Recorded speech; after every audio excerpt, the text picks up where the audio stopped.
What would be a logical reason to not excavate these fascinating ancient sites? It's often because of funds, but it's also because of the feeling that as technology improves, more may be learnt from these sites in the future. Deep beneath the frozen ground of Russia lies a secret that simply should not exist. We are talking about a structure so massive and precise that it makes the pyramids of Egypt look like child's play. But here is the catch. It predates any known civilization by thousands of years. Scientists are absolutely terrified of this place. Not because of monsters or ghosts, but because of what the stones themselves are telling us. If this thing is man-made, everything we know about human history is wrong.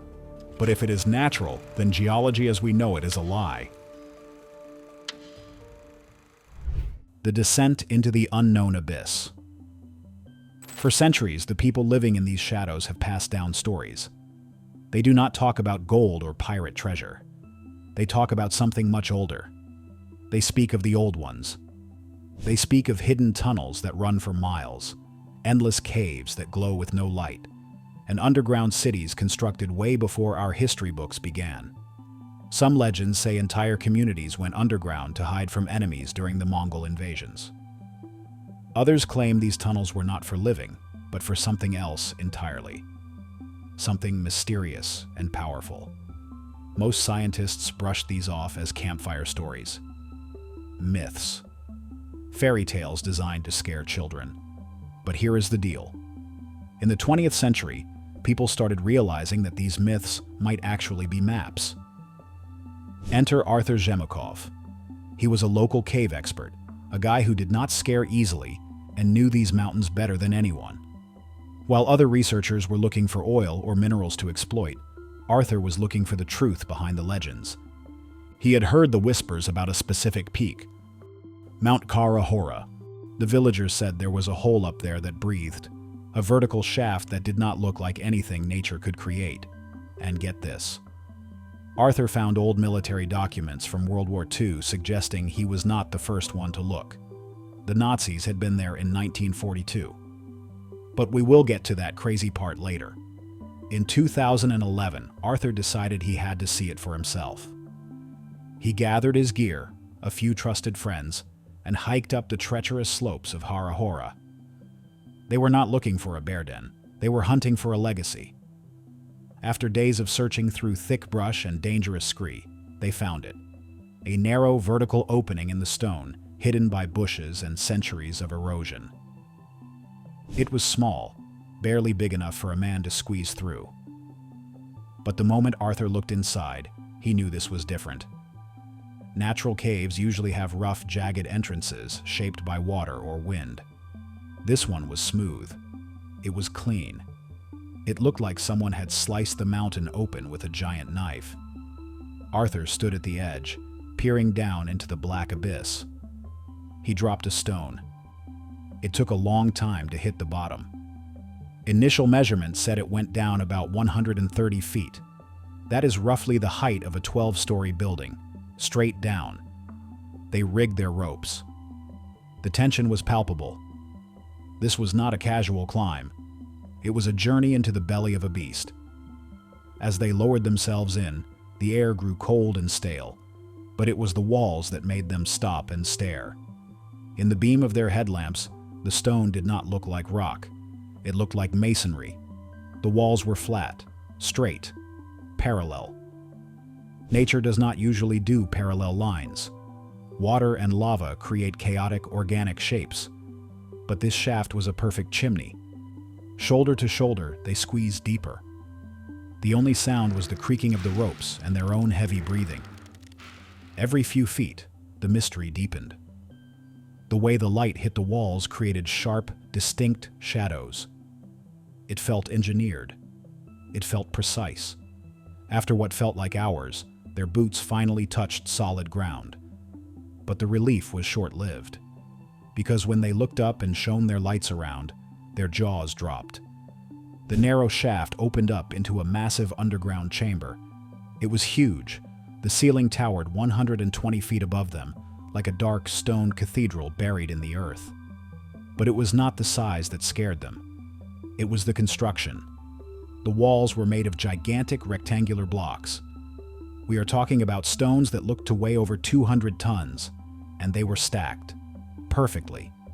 The seams between the blocks were so tight you could not slide a piece of paper between them. It looked like the Great Pyramid of Giza, but buried underground in the middle of nowhere. Some of the blocks stood upright like pillars, holding up the weight of the mountain. There were other tunnels branching off, but they were too small for a human to crawl through. They looked like ventilation ducts or cable runs. The team felt a sudden, creeping dread. This place was silent. Dead silent. There were no bats, no water dripping, no signs of life. Just this cold, geometric perfection. If ancient people built this, where were their tools? Where were the torches? Where was the trash? It was cleaner than a hospital operating room. Arthur Zhemikov realized right then and there that he had not just found a cave, he had found a smoking gun that could shatter human history. But as they stood there in the dark, a terrifying thought crossed their minds. If humans did not build this, then who did? And why did they hide it inside a mountain? The occult obsession of the Third Reich. Now, this is where the story gets even weirder. You might be asking, why would anyone build a megastructure inside a random mountain in Russia? Well, it turns out Arthur was not the only one asking questions. 70 years before he rappelled down that shaft, the German army was crawling all over these mountains.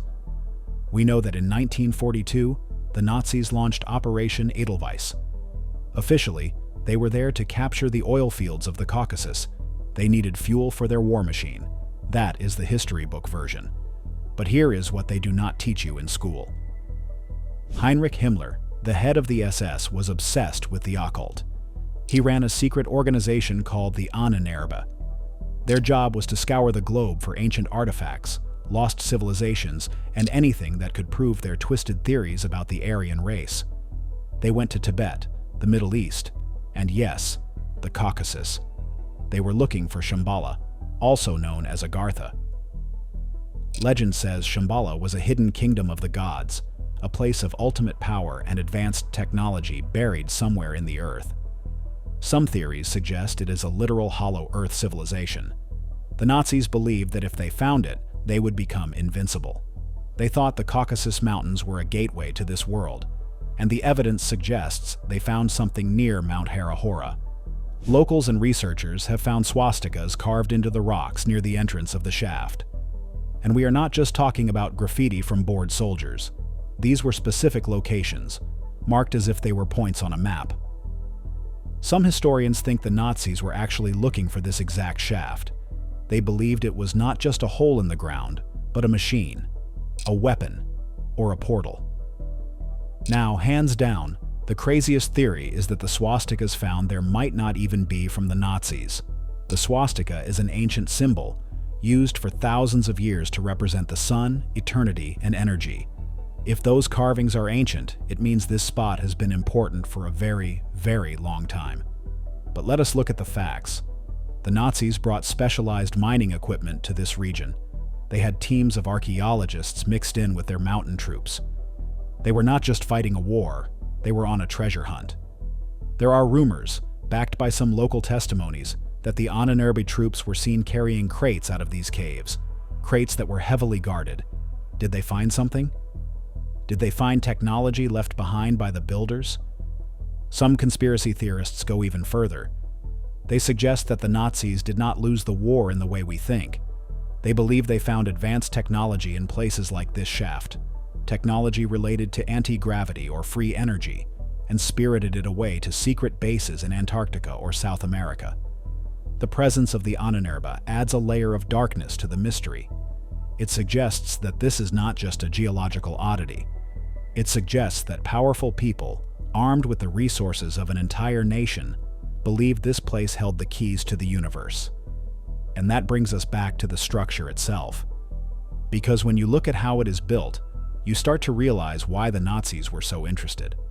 They were looking for the Vril force, a mythical energy source that could power flying saucers and superweapons. Could this shaft be a Vril generator? The more you dig into the Nazi connection, the more terrifying it becomes. They were not looking for oil. They were looking for the controls to the planet. The technology of the gods. Let us go back to the chamber. Close your eyes and picture it. Smooth granite walls, blocks the size of buses, right angles that are laser perfect. This is where the natural formation theory starts to fall apart completely. Geologists will tell you that nature can make some pretty geometric shapes. Look at the Giant's Causeway in Ireland. Those hexagonal basalt columns are amazing, but they are small, and they are repetitive. Nature repeats patterns. The Hara Hora shaft is different. It has distinct architectural features. There are sections that look like walls, others that look like columns, and those tiny side tunnels that look like vents. It has intent. Researchers who have analyzed the photos say it looks startlingly similar to the interior of the Great Pyramid of Giza, specifically the Grand Gallery.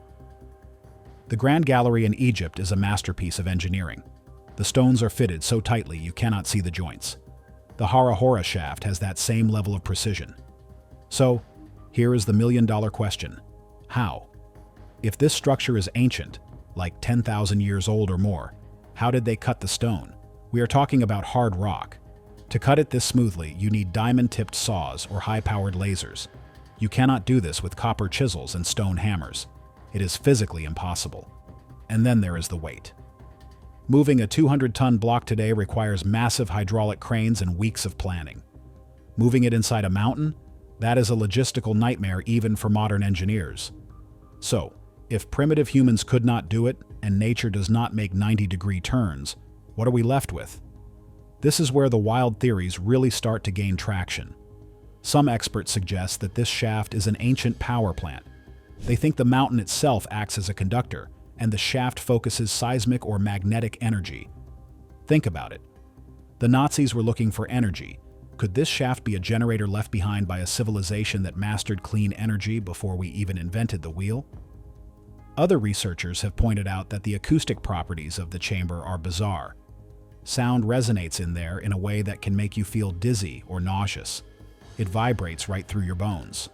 Was it a weapon, a communication device, or was it a bunker? The legends of Kabardino-Balkaria speak of underground cities. Maybe this shaft is just the ventilation system for something much, much deeper. Maybe Arthur Zhumukov only scratched the surface. Maybe the chamber at the bottom is not a room at all, but a plugged entry point to a labyrinth that spans the entire mountain range. Imagine a network of tunnels connecting the entire world. This brings us to the theory of the global grid. Some theorists believe that ancient sites like the pyramids, Stonehenge, Easter Island, and now Hara Hora are all connected. They sit on ley lines, invisible lines of energy that crisscross the globe. If you plug Hara Hora into this grid, it fits perfectly. It suggests a global civilization that could travel and communicate instantly. But the craziest part is what is missing. Usually when you find ruins, you find stuff. Broken pots, bones, graffiti, garbage. Humans are messy. We leave traces. But the Hara Hora shaft is sterile. It is clean. This suggests it was not a home. It was not a tomb. It was a utility. You do not live in a power plant. You do not bury your dead in a ventilation duct. You build it, you turn it on, and you leave it alone. This functional, cold design is what makes it so unsettling. It feels alien. Not necessarily Little Green Men alien, but alien to our understanding of human history. It implies a level of cold logic and industrial capability that we do not associate with the ancient world. And that is exactly why the scientific community is so afraid to touch it. Because if they admit this is real, they have to admit that someone else was running the planet before us.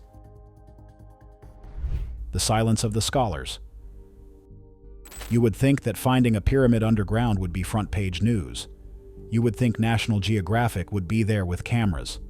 You would think universities would be fighting for permits to dig. But that has not happened. Since Arthur's discovery in 2011, there has been a strange silence. No major archaeological team has gone back.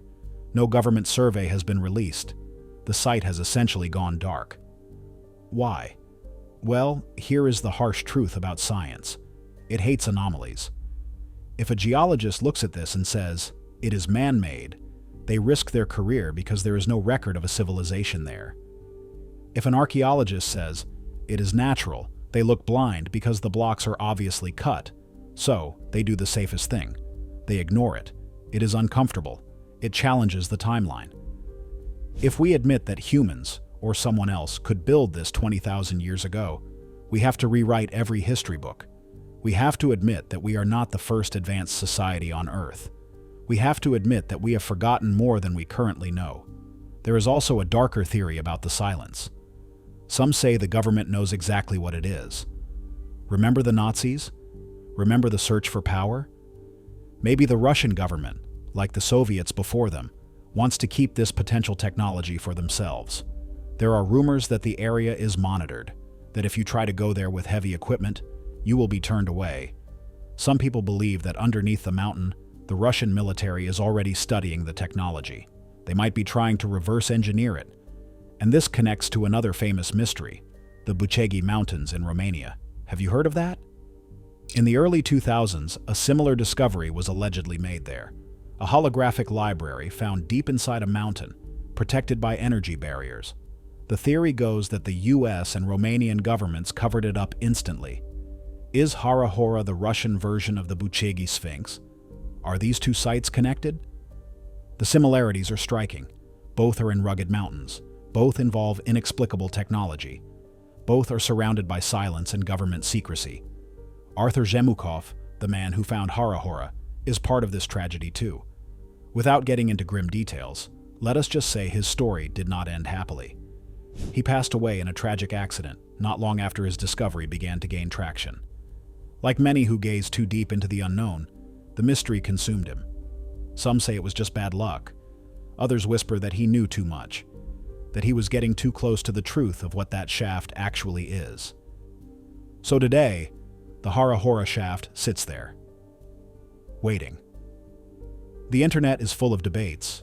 Skeptics say it is just columnar jointing, a rare rock formation. Believers say it is the smoking gun of a lost epoch. But until someone goes down there with a laser scanner and a drill, we will remain in the dark. The implications are terrifying either way. If it is natural, then the Earth is capable of creating geometry that mimics intelligence, which is a spooky thought for geology. It means the planet can print circuit boards out of rock. If it is artificial, then we are walking on top of the ruins of giants. It means that history is a cycle, and we are just the latest ones to climb to the top, unaware that someone else was there before us. It makes you feel small, does it not? We send rovers to Mars to look for signs of life, but we have mysteries right here in our own backyard that we are too scared to investigate. The shaft in Kabardino-Balkaria is a mirror. It reflects our own ignorance. It shows us that for all our satellites and smartphones, the planet still keeps secrets. So, next time you look at a mountain, ask yourself, is it just a pile of rock? Or is it a mask hiding something incredible? A real answer. We crave answers. We want things to fit into neat little boxes, but the Hara Hora shaft refuses to fit. It is a square peg in a round world. Let's get wild for a second. Let's look at the wildest theories out there. Some people believe that the shaft is a vent for the hollow Earth. They believe that the Earth is not solid, but contains vast internal oceans and continents lit by an internal sun. They argue that the shaft breathes because it is connected to this inner atmosphere. It is an air intake for a world we cannot see. Others believe it is a survival bunker. We know that the Earth goes through catastrophic cycles. The Younger Dryas impact theory suggests a comet hit the Earth 12,000 years ago, wiping out a high-tech civilization. Maybe the builders of Hara Hora saw it coming. Maybe they built these deep underground cities to survive the cataclysm. If that is true, are they still down there? Or did they leave the planet entirely? Then there is the interdimensional theory. The Caucasus Mountains are often called a window to the sky. Some esoteric traditions believe these peaks are thin spots between dimensions. Could the shaft be a type of elevator? Not for the body, but for the consciousness? Or maybe a physical portal, like a Stargate? It sounds crazy, but when you look at the smooth stone, the magnetic anomalies, and the obsession of the Nazis, you have to keep an open mind. The massive stones, the perfect angles, the deep, dark abyss, they are all waiting for us to be brave enough to look again. Until then, It remains a terrifying riddle buried in the cold earth, a reminder that we are not the masters of history. We are just the guests. So, what do you think about this? Drop your theories in the comments. And if you enjoyed this mystery, make sure to hit that like button and subscribe. We have got plenty more secrets to uncover. Thanks for watching.